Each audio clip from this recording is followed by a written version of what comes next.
Entre sombras e sussurros eu observo. Eu sou Chiron, e este é o ciclo do medo.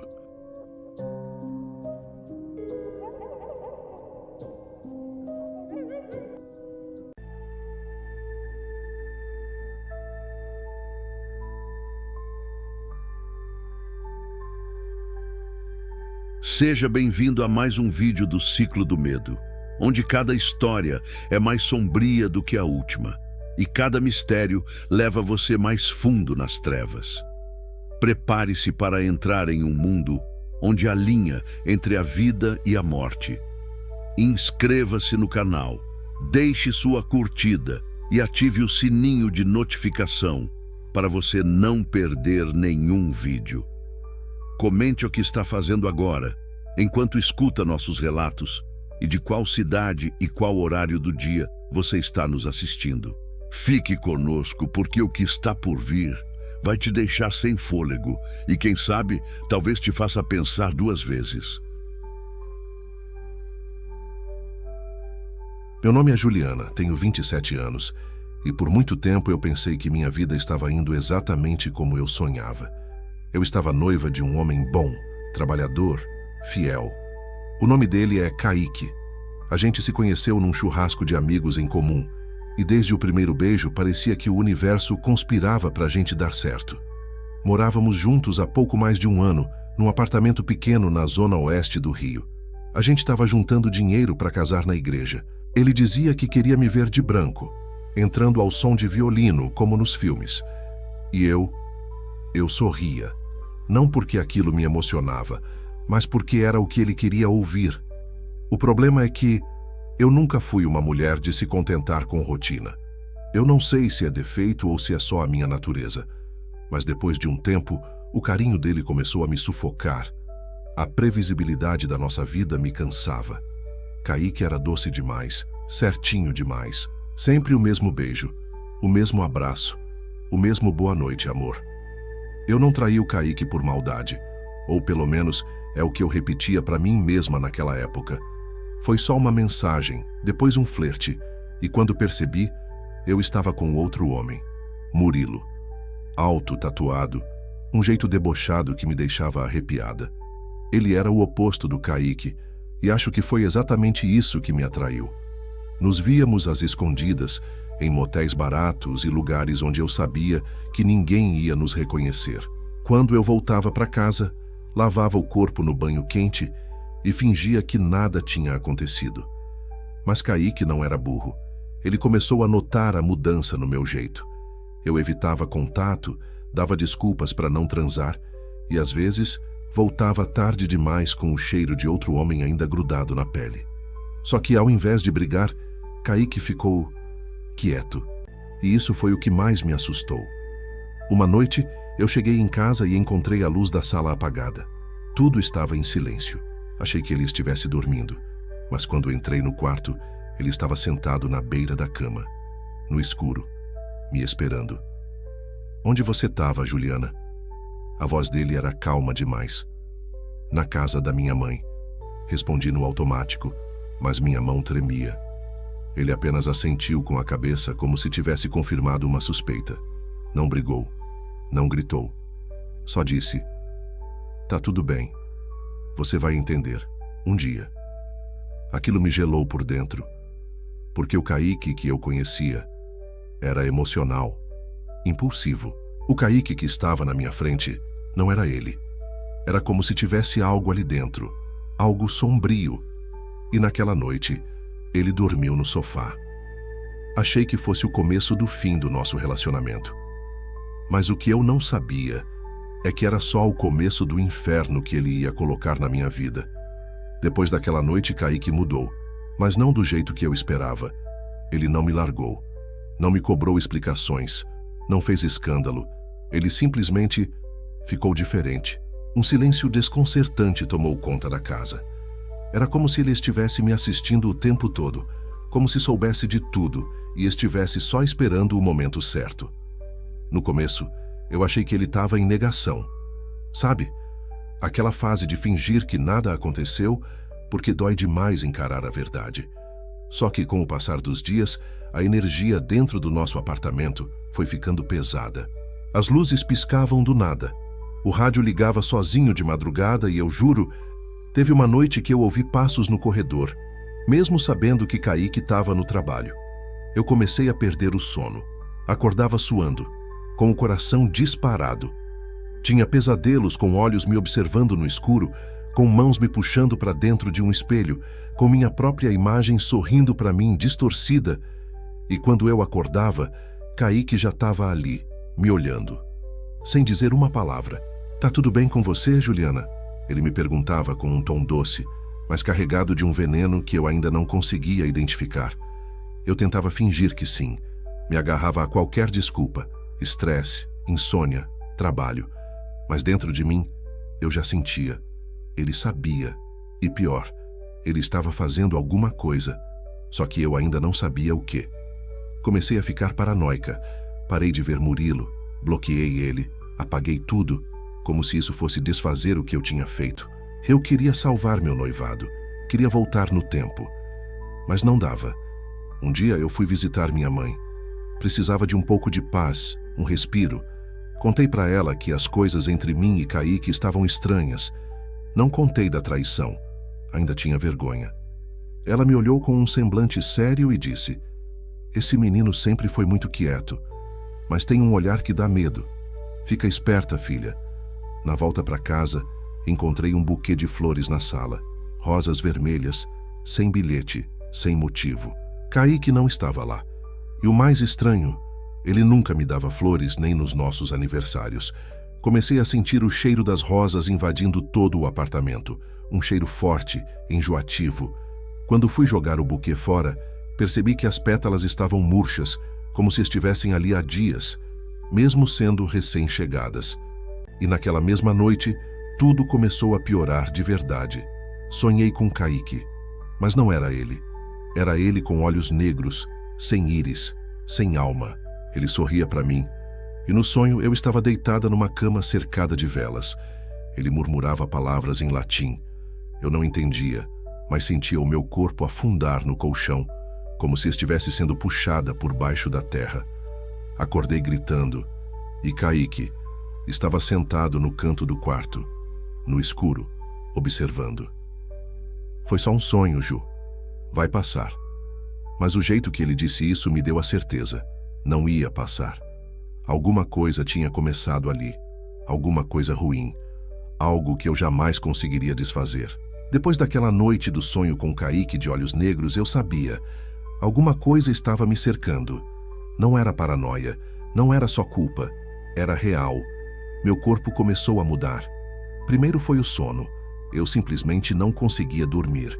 Quando fechava os olhos, sentia como se alguma coisa me encarasse da escuridão. A sensação de estar sendo observada virou constante, mesmo sozinha no banheiro, mesmo dentro do ônibus, mesmo no trabalho, como se alguma presença invisível andasse grudada em mim. E Kaique continuava agindo como se nada tivesse acontecido. Me tratava com uma delicadeza calculada, um cuidado que não era afeto, era ironia. E eu sentia. Toda a palavra dele vinha com um duplo sentido, como se ele dissesse: "Eu sei o que você fez", só que sem nunca jamais me acusar. Até que um dia eu vi. Foi numa terça-feira à noite. Eu estava voltando do mercado com 2 sacolas na mão. Quando cheguei no prédio, vi Kaique do outro lado da rua. Ele estava parado sozinho, vestindo uma camisa preta que eu nunca tinha visto antes. Só me olhando. Chamei ele, mas ele não respondeu. Só virou as costas e entrou num beco. Sem pensar, larguei as sacolas no chão e corri atrás. Quando dobrei a esquina, não tinha ninguém ali. Ninguém. E o beco não tinha saída. Ele simplesmente sumiu. Voltei para casa em pânico. E quando abri a porta do apartamento, lá estava ele, sentado no sofá, com uma cerveja na mão. "Que foi? Tá branca desse jeito por quê?" Não falei nada. Fui direto para o quarto, trancada, com as pernas tremendo. Aquilo não era normal. Não era coincidência. Era alguma coisa maior. Era como se ele tivesse começado a brincar comigo. Um jogo psicológico. Ou espiritual. 2 dias depois tive outro pesadelo. Mas dessa vez foi diferente. Sonhei que estava presa dentro de um quarto escuro, com velas nas paredes e símbolos riscados no chão. Eu estava nua, coberta de sangue, e Kaique andava em volta de mim cantando uma melodia estranha. Ele segurava um livro nas mãos, com páginas antigas e desenhos de demônios. No meio da oração, ele parou, olhou para mim e disse: "Você vai pagar, mas aos poucos. Eu quero te ver apodrecer viva." Acordei gritando. Estava suada, com o travesseiro ensopado. Kaique não estava em casa naquela noite, mas no canto do meu travesseiro havia um fio de cabelo preto, longo, grosso, que não era meu. Eu tenho cabelo castanho claro e curto. Aquilo não fazia sentido. No dia seguinte, tentei confrontá-lo. "Kaique, tem alguma coisa acontecendo. Você está fazendo alguma coisa comigo?" Ele apenas sorriu, um sorriso torto, quase infantil, e disse: "A gente colhe o que planta, Ju." Essa frase me derrubou. Aquele não era mais o homem que me pediu em casamento ajoelhado na praia. Era outra coisa. Ou ele tinha se transformado, ou tinha deixado algo entrar dentro dele. Eu não sabia ainda o que, mas sabia o porquê. Vingança. Eu o traí. Ele sabia. E agora estava me fazendo pagar. Não com gritos ou traições, mas com algo muito mais cruel. Feitiçaria. E eu ainda nem tinha começado a sofrer de verdade. A partir daquele dia, eu tive certeza. Kaique estava se vingando, só que não da forma que qualquer homem faria. Ele não gritou, não me expôs, não saiu por aí quebrando tudo. Ele preferiu o caminho mais lento, mais cruel, mais silencioso. O caminho das sombras. Eu comecei a sentir o meu corpo falhar. Do nada, meu cabelo começou a cair em tufos. A pele, que sempre foi lisa, começou a criar feridas que coçavam até sangrar. Minhas unhas ficaram fracas, como papel, mas quando eu fui no médico não acharam nada. Nada. "Pode ser estresse, dona Juliana. Talvez emocional. Tá passando por alguma situação difícil?" O clínico perguntou. Engasguei. Não sabia nem por onde começar.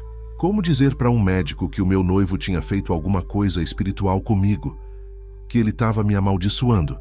Naquela semana, algo ainda mais assustador aconteceu. Eu estava no banho, tentando esfregar meu corpo, como se fosse possível limpar o peso que eu carregava por dentro, quando ouvi um sussurro atrás de mim. Um sussurro dentro do banheiro. Vadia. Virei em pânico. Não tinha ninguém. Mas o espelho do banheiro, embaçado pelo vapor, tinha um risco feito com o dedo. "Eu vejo você." Chorei. De joelhos, pelada no chão molhado. Ali eu quebrei. Tentei sair de casa. Passar uns dias com minha mãe. Mas bastou uma noite fora daquele apartamento para começar a ver coisas no reflexo da televisão, da janela, dos olhos dos outros. Senti como se uma sombra estivesse grudada em mim, como se tivesse se instalado dentro do meu corpo. Voltei correndo para casa, achando que ali estaria mais segura. Só que Kaique, ele estava esperando, sentado à mesa da cozinha, com um prato posto para mim. Feijão, arroz, carne, tudo quente. E ele sorrindo, um sorriso que não tinha nada de humano. "Fica aqui, amor. Você vai precisar de mim nos próximos dias." Aquele amor saiu da boca dele como veneno. Eu nem consegui comer, mas fiquei. Fiquei porque sabia que fugir não adiantava mais. O que ele tinha feito me seguia onde quer que eu fosse. Comecei a rezar. Rezar para um Deus que eu nem tinha certeza se me ouvia mais. Pedi perdão 1000 vezes. Por trair, por mentir, por brincar com o coração de alguém que me amava. Só que as coisas não melhoraram. Pioraram. Na noite seguinte, acordei com o som de passos dentro do meu quarto. Não era sonho. Eu estava acordada, mas não conseguia me mexer. Meu corpo inteiro estava paralisado. A única coisa que eu podia mexer eram os olhos. E então eu vi uma sombra preta, com a forma de um homem, parada ao lado da cama. Alta, fina. Os contornos tremiam, como fumaça. E ela sussurrava o nome de Kaique. "Kaique! Kaique!" Eu quis gritar, quis pedir ajuda, mas minha garganta estava travada. Aquela coisa se inclinou sobre mim e tocou meu peito. E naquele toque, eu senti ódio puro. Um ódio que não era humano. Quando consegui me mexer, o quarto estava vazio. Kaique dormia no sofá da sala, como se nada tivesse acontecido. Quando contei o que vi, ele me olhou com o mesmo sorriso frio de sempre e disse: "Ué, você achou que eu ia deixar barato?" Foi ali que eu entendi de verdade. Ele fez um pacto. Ele não só procurou alguém. Ele não só pagou por um feitiço. Ele entregou parte da alma dele para me destruir. E o mais assustador, eu merecia. Mas ainda não sabia o quanto ia doer pagar essa dívida. Eu perdi a noção dos dias. Acordava sem saber se era manhã ou noite. Comia sem fome. Dormia quando dormia, cercada por vultos e sussurros. O apartamento, antes tão comum, virou um cativeiro. Cada cômodo parecia respirar, como se a casa estivesse viva, me observando, se alimentando do meu medo. E Kaique? Ele estava mais calmo do que nunca. Não era mais aquele cara simples, trabalhador, que sonhava com um casamento na igreja. Era outra coisa agora. Uma presença fria, paciente, quase sobrenatural. Ele não falava de traição. Nunca me acusou. Mas eu via nos olhos dele a certeza de que a punição estava em andamento. E estava mesmo. Naquela semana, meu corpo começou a inchar sem explicação. Meus olhos ardiam. Meus pés pareciam feitos de pedra. Tentei me levantar da cama um dia, mas as pernas cederam, como se eu tivesse com 90 anos. Fui arrastando meu corpo até o banheiro e, quando olhei no espelho, eu não me reconheci. Meu rosto estava pálido, com olheiras profundas, a pele sem brilho, os lábios rachados. Havia algo morto em mim. E ainda assim, Kaique me chamava de amor quando passava por mim. Deixava comida na mesa, me oferecia chá. "Você vai ficar bem", ele dizia. "É só deixar passar." Mas eu sabia, aquilo não ia passar. Não sozinho.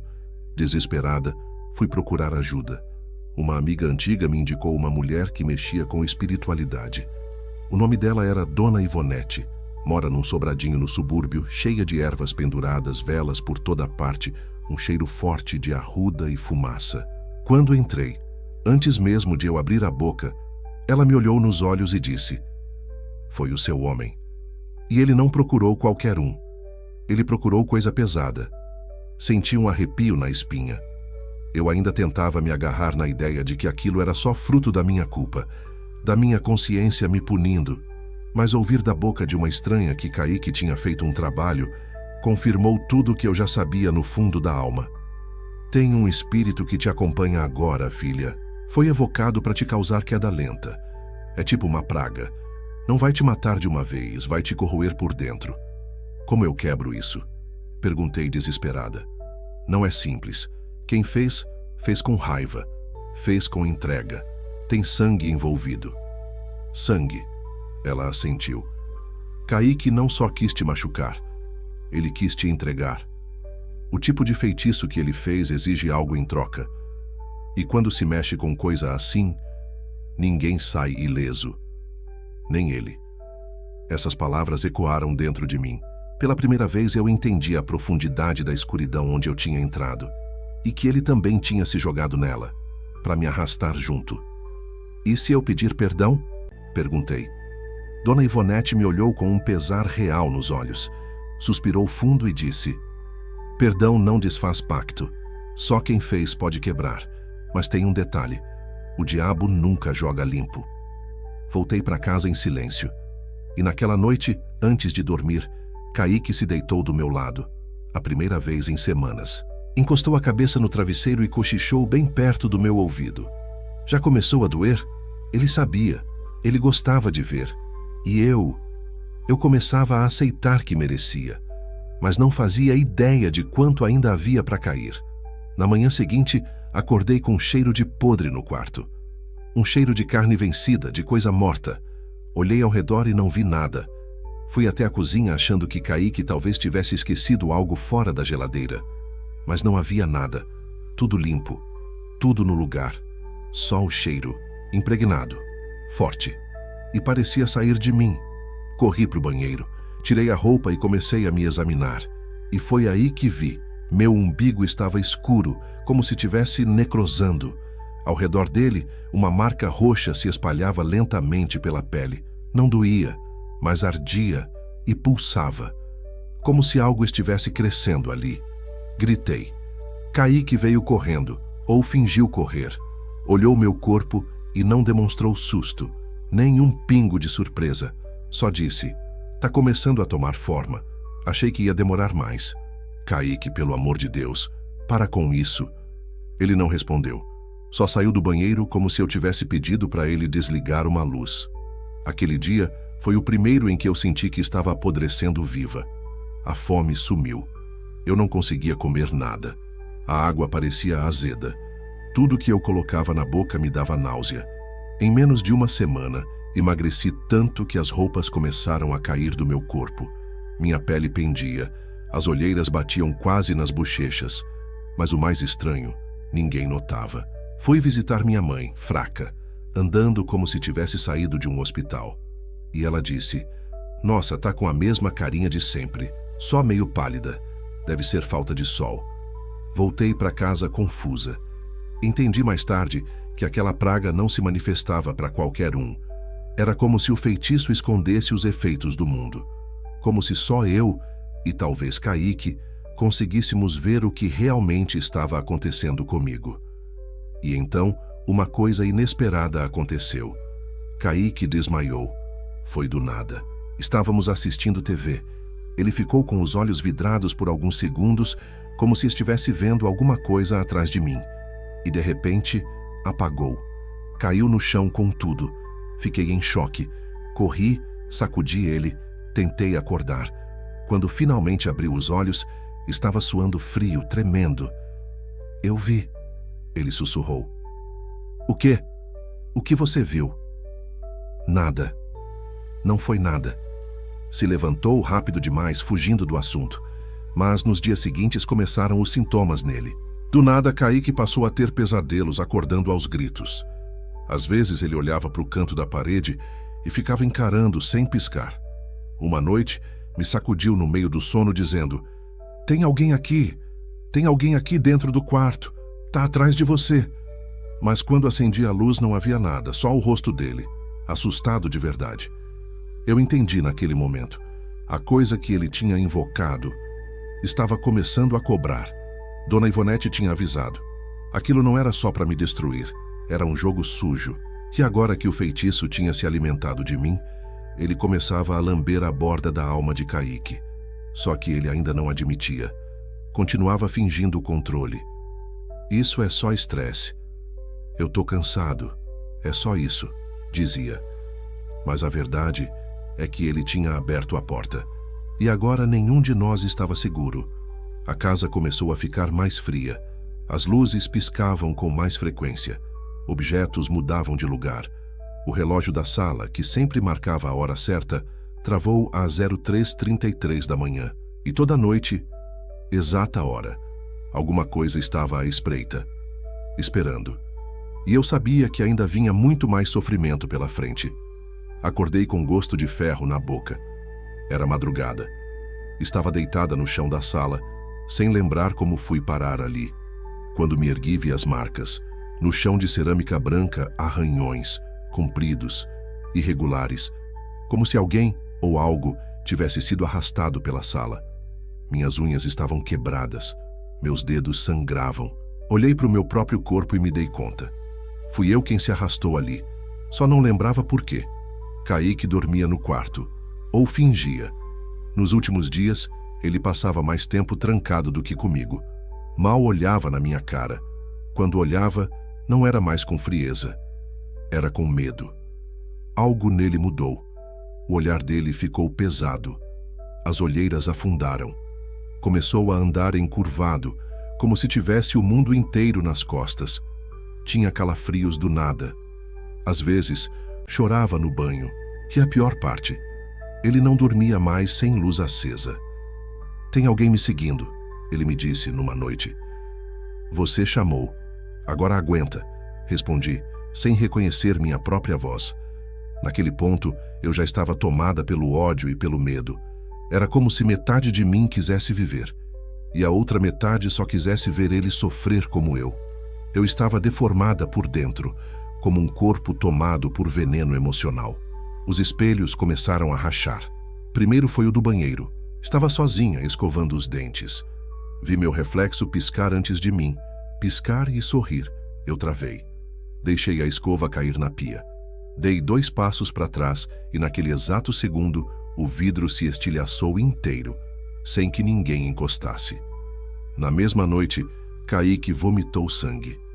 Muito. Eu o encontrei ajoelhado no banheiro com a camiseta empapada, os olhos vidrados. Eu não queria isso, ele balbuciava, tremendo. Eu só queria que você sentisse o que eu senti. Só isso. Eu juro. E ali, pela primeira vez, ele desabou. Me contou de tudo.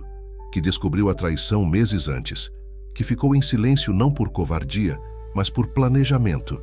Que buscou uma mulher chamada Jandira, no interior de Minas, que mexia com coisa pesada. Disse que entregou o nome completo do amante e o meu. Levou uma peça de roupa minha, uma foto rasgada. Eu dei meu sangue. Fiz um corte na palma da mão. Entreguei uma vela preta, com meu nome e o seu. E o que ela te prometeu? Ele hesitou. Tremia. Que você ia secar, por dentro, até virar pó. Fechei os olhos. Uma lágrima escorreu. Não por ele, mas porque naquele momento eu entendi. Não dava mais para voltar. O ritual estava feito, a entidade solta. E agora, ela cobrava dos dois. Nos dias seguintes, tudo piorou. As paredes do apartamento começaram a chorar. Literalmente. Gotas escorriam de dentro da tinta, como suor gelado. Eu já nem conseguia andar direito. Tinha crises de falta de ar. Minha visão turvava. E Kaique? Começou a ouvir vozes. Ela tá falando comigo, Juliana. Ela tá aqui dentro. Dentro da minha cabeça. Quem? A coisa que eu trouxe. Ela diz que eu sou dela agora. Ele já não era mais o mesmo. Já não andava. Já não comia. Ficava sentado no escuro, murmurando palavras que eu não entendia. Às vezes me olhava e ria. Outras, chorava compulsivamente. Alternava entre uma criança quebrada e um monstro assustador. E eu só respirava, quando conseguia. Na madrugada do 7º dia, olhei no espelho e vi algo que eu jamais vou esquecer. Meus próprios olhos estavam começando a escurecer. O branco, que sempre foi limpo, estava se manchando de preto. Como se algo dentro de mim estivesse crescendo, tomando forma. E naquele instante escutei a voz no meu ouvido. Clara. Feminina. Seca. Agora, vocês dois me pertencem. Eu já não sabia mais se estava dormindo ou acordada. Comecei a ter lapsos, momentos em que eu piscava. E quando abria os olhos estavam se passando horas, como se partes do meu dia fossem apagadas. Uma noite, acordei com a roupa suja de terra, sem saber como fui parar ali. Outra vez, fui ao banheiro e encontrei meu nome riscado na parede com o que parecia ser sangue fresco. E a pior parte, minha voz começou a mudar. Não o som, mas o tom. Comecei a dizer coisas sem querer, falar frases que eu não lembrava depois. Uma noite Kaique se levantou assustado e disse: "Você me acordou", e ficou falando latim, com os olhos virados. Eu juro por Deus, Juliana. Você não era você. Eu olhei para ele cansada, morrendo por dentro, e falei: "Você me fez assim. Agora aguenta." Mas a verdade? Eu também estava apavorada. Meu corpo estava secando. Eu não menstruava mais. Minhas unhas começaram a cair. A gengiva sangrava quando eu sorria. Estava virando uma casca viva, só esperando o vento me derrubar. E Kaique já não era mais vingador. Era só uma sombra de si mesmo. Ele tentou ser forte, tentou manter controle. Mas o feitiço, o pacto, a coisa que ele trouxe para dentro da nossa vida, não respeita dono. E foi assim que, numa madrugada, ele levantou da cama, pegou as chaves e disse: "Eu vou voltar lá. Preciso falar com a Jandira. Preciso desfazer isso." Eu tentei impedir, gritei. Me agarrei na perna dele, mas ele chutou, como se eu fosse um peso morto. "Sai, eu vou acabar com isso." Ele berrou, os olhos injetados, o rosto deformado de desespero. E saiu. Ficou 2 dias fora. 2. Nesse tempo, eu fui definhando. Sozinha no apartamento, com a presença maldita me rodeando. Eu ouvia passos no corredor o tempo todo. As luzes acendiam e apagavam sozinhas. E teve uma hora, eu juro por tudo, em que a televisão ligou sozinha. E apareceu o reflexo de mim mesma, rindo. Mas eu estava de costas. Eu me encolhi num canto do quarto e chorei sem parar por quase 1 hora. Na tarde do segundo dia, Kaique voltou, mas voltou mudo, rosto branco, roupas rasgadas e uma marca no braço, como um corte feito à faca, mas com um formato estranho. Um símbolo. Um círculo com um traço torto no meio. Você falou com ela? Perguntei quase sem voz. Ele não respondeu. Sentou no chão da sala, encostou a cabeça na parede e disse só uma coisa. Ela não está mais viva. Arregalei os olhos. O sangue gelou. Como assim?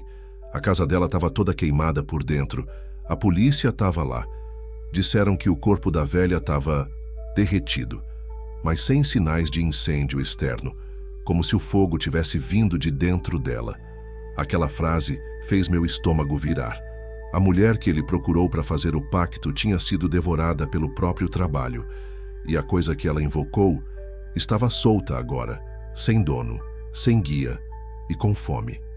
Eu pedi ajuda a um pastor na estrada. Tentei entrar numa igreja. Kaique falava com a voz arrastada. Mas quando cheguei perto da porta, vomitei preto. Os pássaros caíram do céu. Um deles bateu no meu carro, morto, do nada. Ele me olhou, olhos fundos, pupilas dilatadas, e disse: a coisa não quer ir embora, e agora ela não está só atrás de você. Eu já sabia. Dona Ivonete me avisou. O diabo nunca joga limpo. Kaique não tinha mais controle, e eu não tinha mais alma. Estávamos presos, conectados por um erro, um pacto e uma praga. Mas naquele momento eu entendi. Se um dos dois morresse, talvez o outro se libertasse. Eu comecei a ver meu fim. Não era mais intuição. Era visão, real, crua. Às vezes eu fechava os olhos e via meu corpo em decomposição, deitada na cama, com a boca aberta, os olhos secos. Outras vezes eu via Kaique chorando sobre meu cadáver, murmurando palavras sem sentido, a sombra dele se desfazendo aos poucos como cinza ao vento. As visões vinham cada vez mais nítidas, não como sonhos, mas como profecias. Meu corpo não aguentava mais. Eu não conseguia ficar de pé sozinha. Tinha febres que iam e voltavam, a boca cheia de aftas, como se eu tivesse comido brasa. Comecei a esquecer meu próprio nome. Uma noite olhei no espelho e disse: quem é você? E a imagem respondeu: Juliana morreu no dia em que traiu. Aquela voz vinha de mim, mas não era minha. Kaique andava como um zumbi. Passava horas olhando para o nada. Tinha começado a se cortar. Pequenos riscos no braço, no peito, na barriga. Disse que era para tentar expulsar a coisa de dentro dele. Mas não funcionava. Ela já estava em nós dois. E então veio o pior dia da minha vida. Acordei com um grito. Era Kaique. Corri até a sala e lá estava ele, ajoelhado no chão, de frente para a parede, com a mão na cabeça. Tremia, chorava, sujava o piso com vômito escuro e sangue. No centro da sala, algo havia sido desenhado, com faca. Um círculo com o mesmo símbolo do braço dele. O que você fez? Perguntei, quase sem ar. Ela me fez escrever. Eu não queria. Eu tentei resistir, mas minha mão não era mais minha. Kaique, você está entregando mais coisa para ela? Ele me olhou, desesperado. Ela disse que se eu entregasse uma vida, a minha estaria salva, que eu seria livre. Um silêncio pesado caiu. Ele não precisava dizer mais nada. A vida que ela queria era a minha. Ficamos nos encarando. Duas ruínas humanas. Dois corpos devastados pela culpa, pela raiva, pelo pacto que ele assinou. E que eu alimentei com minha traição. Eu quis odiá-lo, quis gritar, mas não consegui. Eu só disse: e você vai fazer isso? Kaique engoliu seco. As mãos tremiam. Ele parecia dividido, perdido, como se uma parte dele ainda me amasse e a outra já tivesse morrido há muito tempo. Ele não respondeu, mas naquela madrugada trancou a porta do quarto e levou a faca com ele. Eu fiquei acordada sentada na sala, ouvindo os sussurros virem das paredes. Eles estavam mais altos, mais agressivos. Diziam meu nome. Diziam: "Você foi escolhida. A colheita será completa." Deitei no chão, olhei para o teto. Chorei sem lágrimas. Naquele momento eu soube. Um de nós ia morrer. E talvez fosse melhor assim. Estava sentada na sala, esperando a madrugada me levar, quando ouvi um som no corredor. Não era o barulho normal da casa. Era diferente. Passos firmes, pausados, quase cerimoniais. A porta da sala se abriu sozinha. E lá estava ela. Dona Ivonete. Não parecia envelhecida. Seus olhos brilhavam com uma luz estranha, um misto de poder e mistério. "Juliana", disse ela, com a voz que parecia ecoar de algum lugar distante, "você ainda tem uma chance." "Que chance?" Minha voz saiu fraca, quase um sussurro. Um ritual, um jeito de reverter o que foi feito. Mas não será fácil, nem barato. Ela se aproximou e sentou na poltrona. "A entidade que está em você e Kaique não foi chamada para brincar.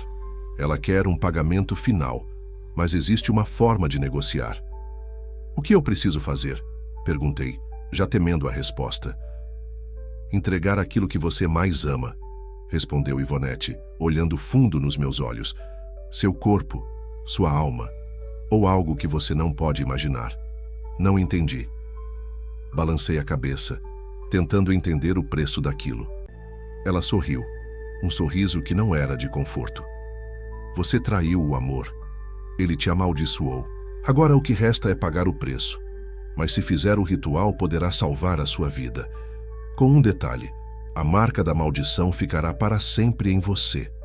"O que significa isso?" perguntei, já sentindo o medo apertar meu peito. "Você vai sobreviver, mas não será mais a mesma. A sombra da entidade vai morar dentro de você." "E Kaique?" Ela fez uma pausa longa, como se ponderasse.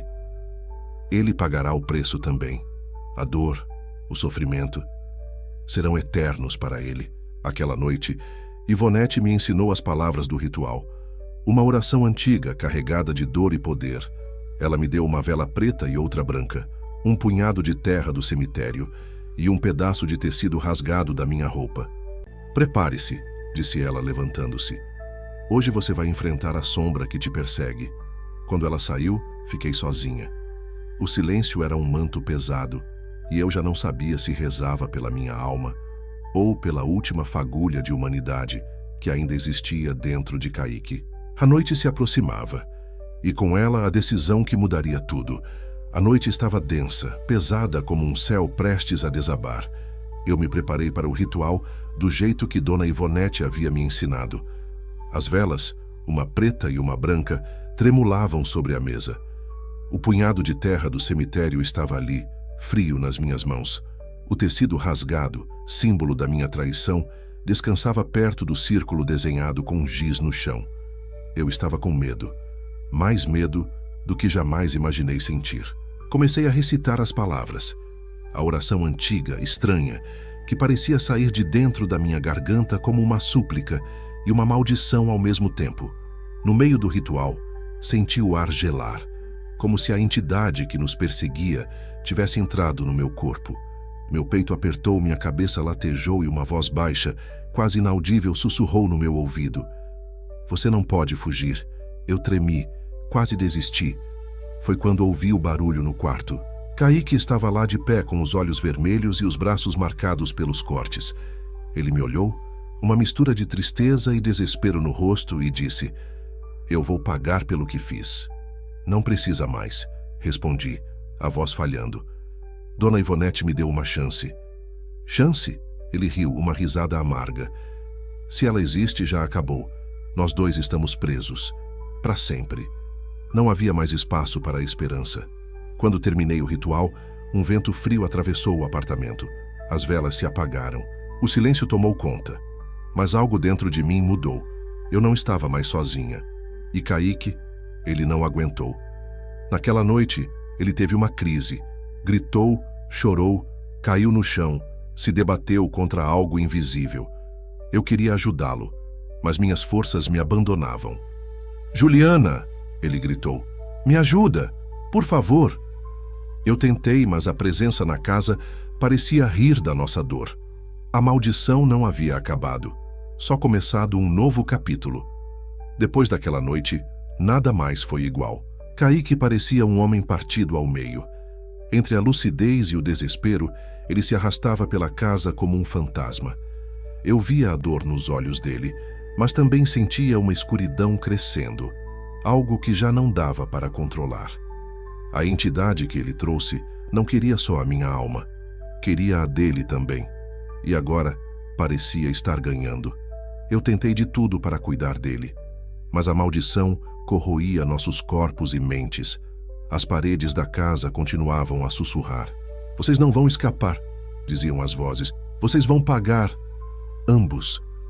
Certa noite acordei com uma sensação horrível. Sentia algo escorrendo no meu braço. Era sangue. Olhei para baixo e vi marcas vermelhas, como arranhões, aparecendo em mim sem que eu tocasse. Era como se a entidade estivesse abrindo caminho para dentro de mim. Eu gritei, mas o som ficou preso na garganta.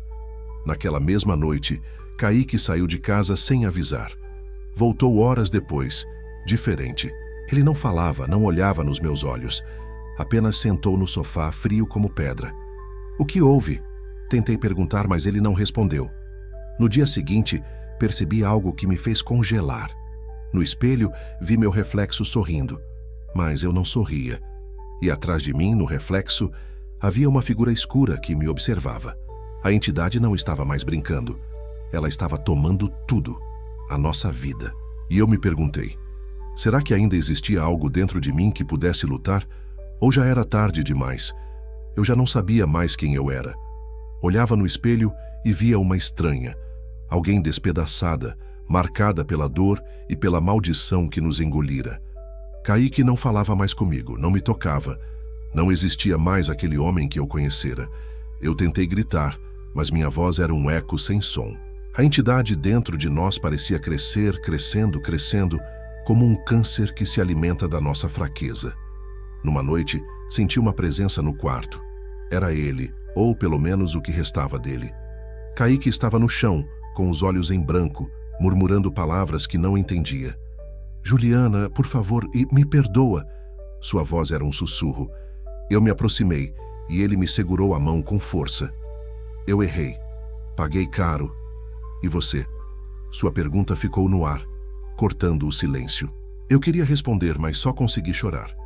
Naquele instante a casa tremeu. As paredes rangiam como se estivessem vivas. E a sombra apareceu. Era enorme, negra, grotesca. Fez um movimento e tudo ficou escuro. Eu acordei no chão, com Kaique ao meu lado, também desmaiado. A maldição tinha nos levado ao limite.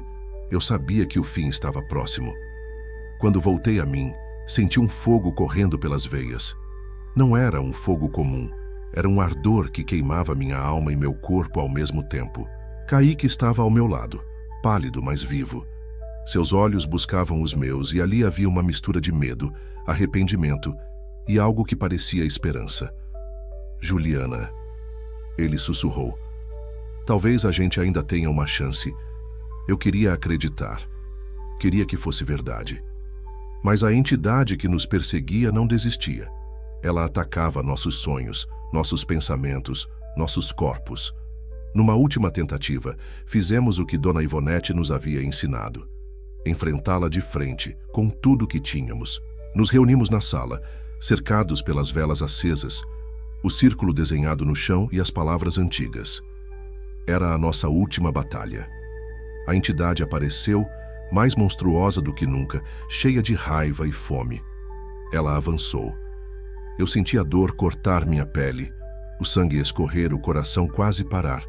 Mas eu resisti. E Kaique resistiu. Juntos, mesmo quebrados, lutamos contra o que nos destruía. Quando a fumaça começou a se dissipar, percebemos que estávamos vivos. Mas a vitória tinha um preço. Nossos corpos estavam marcados para sempre, cicatrizes que não iriam sumir. E a entidade, ela havia deixado um pedaço dela em nós, um lembrete constante do que fizemos e do que pagamos. Os dias depois da luta foram silenciosos. mais silenciosos do que qualquer coisa que eu já havia vivido. Kaique e eu estávamos vivos, mas não éramos os mesmos. As cicatrizes na pele eram apenas o menor dos nossos problemas. Eu sentia a entidade dentro de mim, sussurrando, esperando a hora certa para voltar. Kaique também sentia. Ele não falava, mas eu via no olhar dele a mesma sombra. Pagamos caro. Eu paguei por ter traído, paguei com dor, com medo, com a perda da minha própria identidade. Ele pagou por sua vingança, com sofrimento que não acabava, com a culpa cravada na alma. E a verdade que não queríamos admitir, o diabo nunca joga limpo. Quando pensamos que estávamos livres, percebemos que éramos prisioneiros de um pacto que não tinha fim.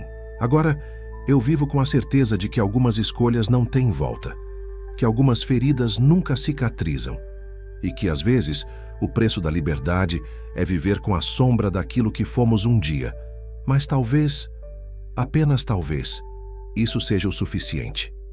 Eu sou Juliana e essa é a minha história. Se você curtiu esse vídeo, não esquece de deixar o seu like e se inscrever no canal. Isso ajuda demais a gente a continuar trazendo mais conteúdos incríveis para você. E claro, ativa o sininho para não perder nenhuma novidade por aqui. Na sua tela estão aparecendo outros vídeos com histórias que vão te prender do começo ao fim. Escolhe um deles e continua maratonando com a gente. Muito obrigado por assistir e até o próximo vídeo.